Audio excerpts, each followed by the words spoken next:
The flags of the nations frame a scene of intense activity on an airfield near Silverstone in Northamptonshire this bright May morning. Here on this British motor racing circuit, the world's leading aces, with their supercars, mobile workshops, team managers, mechanics, and all the paraphernalia which must accompany them, are preparing for the greatest of all races, the Grand Prix d'Europe. They are here from Italy, France, Switzerland, Belgium, Siam, Era, and the Argentine, and of course Great Britain. It's a great and colourful day for British motorsport. This year, the Royal Automobile Club has been granted the honour of organising this Battle of the Giants, the first time ever that the title has been permitted to leave France or Italy. In the paddock, mechanics and even the drivers give the final touches to the cars, while in the shade of the marquees a suitable welcome is prepared for the vast concourse of 100,000 people who will attend the race. It's a great motorists' get-together day, a day for parties, official and private. We look in for a moment at a cocktail party given by the Guild of Motoring Writers to the foreign press and officials. Colonel F. Stanley Barnes, clerk of the course, slips in to meet old friends, as does John Cobb, holder of the world's land speed record. We pick out that internationally famous figure, Earl Howe, wearing his customary cap. Others are doing themselves rather well in the food line, but while some eat and drink, the preparatory work must continue. There are the finishing touches to be applied to the stands and the scoreboards. In the paddock, where the competitors are waiting, we catch a glimpse of Bob Gerrard, one of Britain's leading drivers, discussing with his wife, Joan, plans for the race. Cuthbert Harrison, another fine ERA driver, wonders, it seems, what he should wear. The Alfa Romeo mechanics and team manager are now able to relax and smile, but only temporarily after their labours. One mechanic sends a postcard home, and greatly impressed he is by the mobile post office, which is so handily placed. But now the time draws near for the cars to be on the course. Here is France's only hope in Grand Prix racing, the big 4.5-litre unsupercharged Talbot, so much larger and heavier than the Type 158 Alfa Romeos of 1.5 litres and with two-stage supercharging. On the evidence of past form, the 8-cylinder Alphas are the fastest cars of post-war racing. They are the leading attraction today, and the spectators, they have been streaming in like this, by coach, car, motorcycle, push bike and on foot, since early morning, to take up their vantage points all round the 2.8 miles course.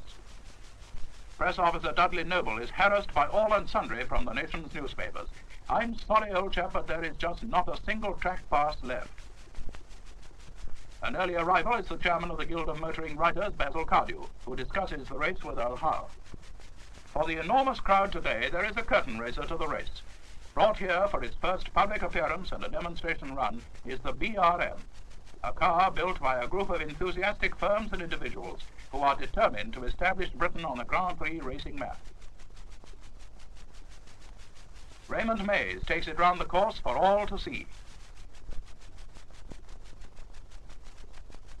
Excitement builds up as the cars leave the paddock for the pits. There goes number 11, Harrison's pre-war ERA, impeccably prepared as usual. There are still last-minute adjustments to be carried out as the cars take up their positions in front of their pits. Number 23 is the British 1.5-litre 4-cylinder Alta, built by that great enthusiast Shawe-Taylor. The driver's nerves are taut, but they hide it well. These last few minutes before they go up to the starting line are the most nerve-wracking of all. Baron de Graffenried can even perform a happy jig for the benefit of Vera, the Siamese prince, who is also driving a Maserati.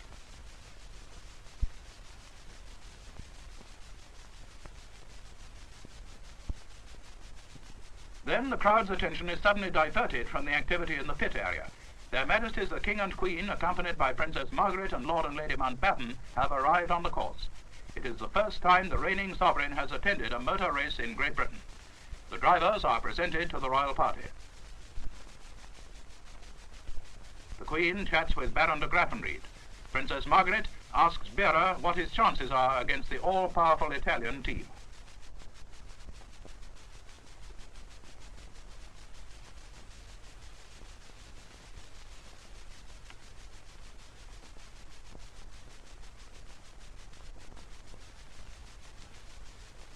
The crowds cheer as the royal party walks back to the royal box, where are waiting the representatives of the national motoring organizations of France, Italy, the Argentine, Belgium, Holland, Norway, Portugal, Sweden, Switzerland, and the United States of America, all here as guests of the Royal Automobile Club.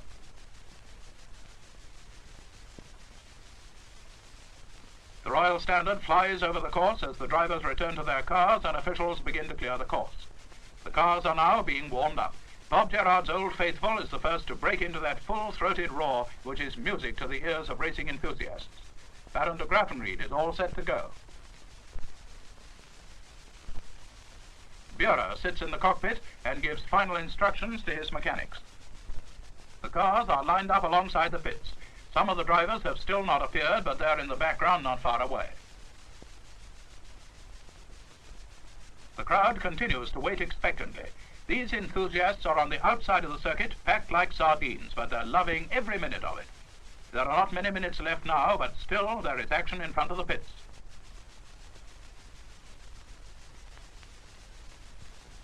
The soft warming-up sparking plugs have to be changed for the special racing type. Hurry up, boys. Yes, here comes Colonel Barnes, the clerk of the course, to warn the drivers that they are required on the starting grid. They have one warming-up lap before reaching there. Colonel Barnes motors on to close the circuit. Here they are, the 21 starters in the 1950 Grand Prix d'Europe, lined up for the start with the 4 Alfa Romeos, the fastest in practice, in the front row. An official warns them of the passing minutes. There it is, 1 minute to go. The cars are started up. The drivers wait tensely for the dropping of the flag, and they're off. It's a good start with the Alphas in the lead and the pack tearing behind.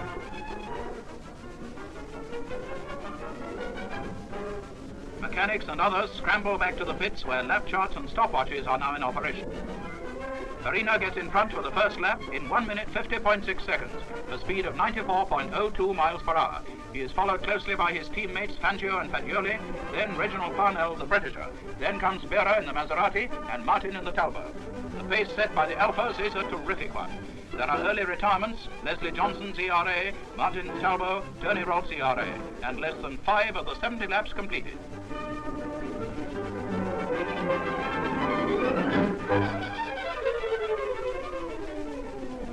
On the hangar straight, the Alphas are well over the 100 miles an hour mark. Their acceleration through the corners is highly impressive.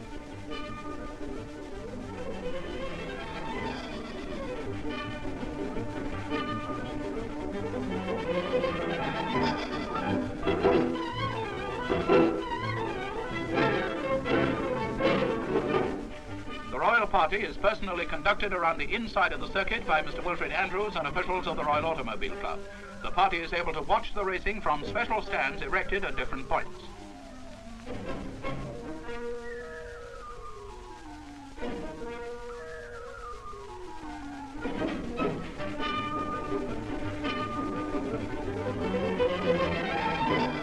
The King and Queen are keenly interested in every corner. They ask questions about the speeds, the technique of the drivers, the type of cars in use, etc.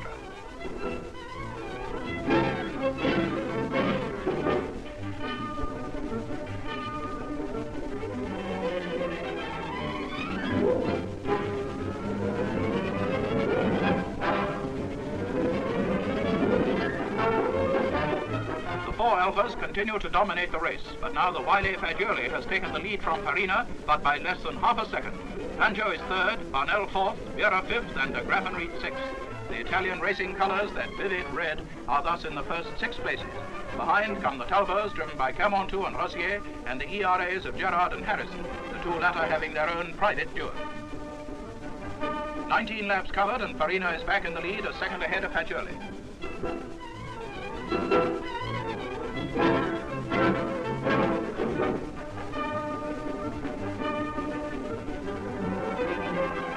More Four cars are in trouble. Louis Chiron and Bureau in Maseratis have retired, but the Alphas are still lapping steadily at round about 91 miles per hour.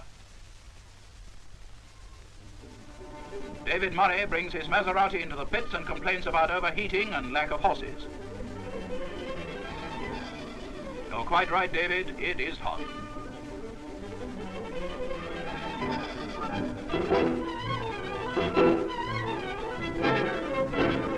Now what's to do? A quick consultation, and the car is found to be too hot to continue. Just another retirement. 36 laps covered, just over half distance. Farina is still in the lead with Fagioli second and Parnell third. Crossley brings in his Alta for refueling. The pressure hose has failed and the car has to be replenished by hand. As a result of this mishap, the operation takes 2 minutes, 5 seconds. Fangio has already stopped for refueling. It occupied only 25 seconds but lost him third place. Parnell stops later, just 30 seconds. Wonderful examples of efficient pit management by the Alfa Romeo organization. The four Alphas continue to draw steadily away from the rest of the field, but the interest of the crowd is maintained. Four Talbots are still running, one driven by Johnny Clay, the Belgian. Gerard and Harrison in the ERAs and David Hampshire and Joe Fry in Maseratis are still there.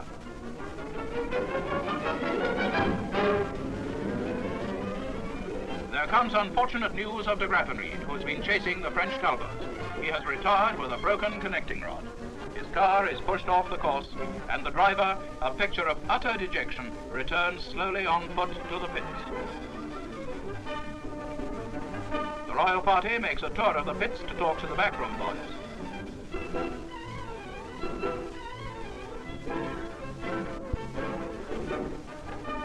An Alpha victory now seems a certainty, but soon excitement is added to the race by an unexpected development. A terrific duel has arisen between Farina and Fangio, now in second place. Signals go out to the Alpha driver.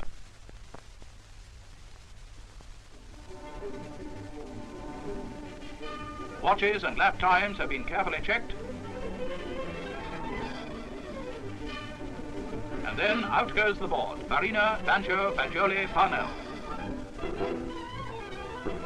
At 60 laps with less than 30 miles to go, the position remains unchanged, but Farina has only half a second lead over Fangio. Then, with only a few miles to go, you can hear the groan from the crowd as the loudspeakers announce Fangio has retired with a broken oil pipe. And so Farina comes in to receive the checkered flag, the winner at an average speed of 90.95 miles an hour. It's been a great Italian victory with Fagioli second and Parnell third. The French Talbots, driven by Cabantou and Rossier, are fourth and fifth.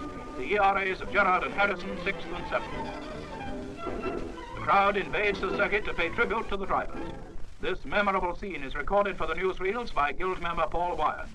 And as the band of the Grenadier Guards plays the Italian national anthem, the drivers are lined up in front of the royal box to receive their awards. It is indeed a great day for Giuseppe Farina, Doctor of Engineering and racing driver, later in the year to be proclaimed the 1950 world champion. Garlanded, proud and happy, he thanks the crowd for its wonderful welcome. I have one great desire, he says, to come to Silverstone again and again. Reginald Parnell is also called upon to say a few words.